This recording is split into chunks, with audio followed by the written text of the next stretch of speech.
Barangkali kita sudah sangat familiar dengan berbagai istilah yang digunakan di dalam dunia training. Namun bagaimana halnya dengan learning? Sementara kita sudah tahu bahwa training hari ini sudah bergeser paradigmanya menjadi learning. Bagi Anda yang belum begitu familiar dengan istilah-istilah learning and development ataupun corporate learning, berikut adalah beberapa istilah umum yang sering kali digunakan.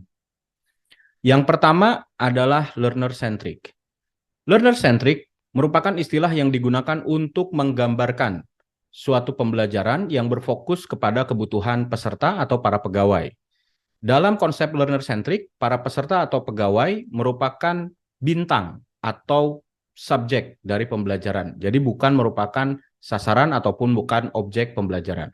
Artinya, para peserta di sini harus menjadi pihak yang aktif dan terlibat secara proaktif melaksanakan proses pembelajaran. Tugas dari trainer atau tugas dari pengajar hanya membantu peserta dengan cara memfasilitasi kebutuhan pembelajarannya. Yang kedua, learning facilitation. Learning facilitation merupakan upaya untuk membantu peserta, memudahkan peserta di dalam belajar secara aktif dan mampu mencapai sasaran-sasaran pembelajaran yang diharapkan. Orang yang memandu atau memimpin proses learning facilitation disebut dengan learning facilitator atau fasilitator. Fasilitator bisa menggunakan berbagai aktivitas, berbagai metode, berbagai kegiatan untuk memudahkan peserta memahami materi-materi yang harus dipelajarinya. Misalnya, fasilitator memandu diskusi, fasilitator memandu pembelajaran dengan menggunakan game, atau fasilitator memandu peserta untuk melakukan refleksi dan sebagainya. Hal ini berbeda dengan trainer yang fokusnya hanya melakukan penyampaian materi pelatihan. Yang ketiga, learning and performance. Salah satu alasan mengapa paradigma training kemudian bergeser menjadi learning adalah performance. Sebagaimana kita tahu bahwa pada umumnya tujuan training yaitu meningkatkan kompetensi, menambah knowledge, meningkatkan skill, dan memperbaiki attitude. Sementara yang dibutuhkan oleh perusahaan bukan hanya sebatas kompetensi, melainkan bagaimana kompetensi itu digunakan, diterapkan oleh SDM sehingga bisa menghasilkan performance yang diharapkan.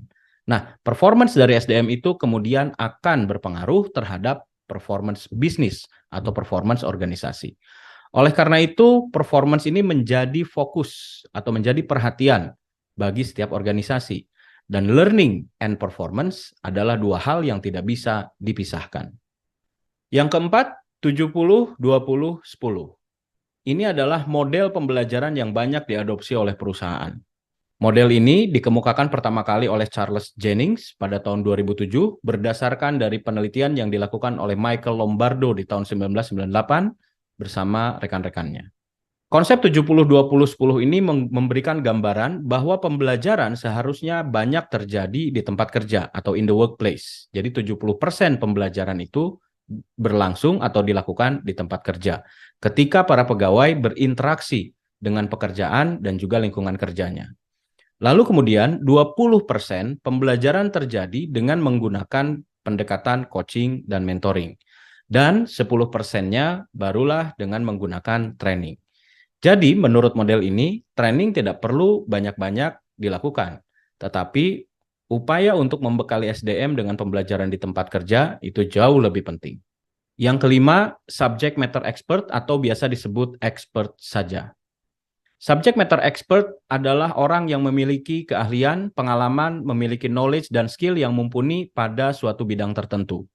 Di dalam organisasi, para subject matter expert ini diharapkan dapat membantu memfasilitasi pembelajaran dari orang-orang yang memerlukan pembelajaran tersebut. Misalnya untuk bawahan, untuk anggota tim, untuk rekan kerja, ataupun untuk seluruh karyawan di dalam perusahaan secara lintas generasi atau lintas departemen. Nah, demikianlah istilah-istilah penting yang umum digunakan di dalam dunia learning and development ataupun corporate learning. Tentu saja masih banyak istilah-istilah lainnya.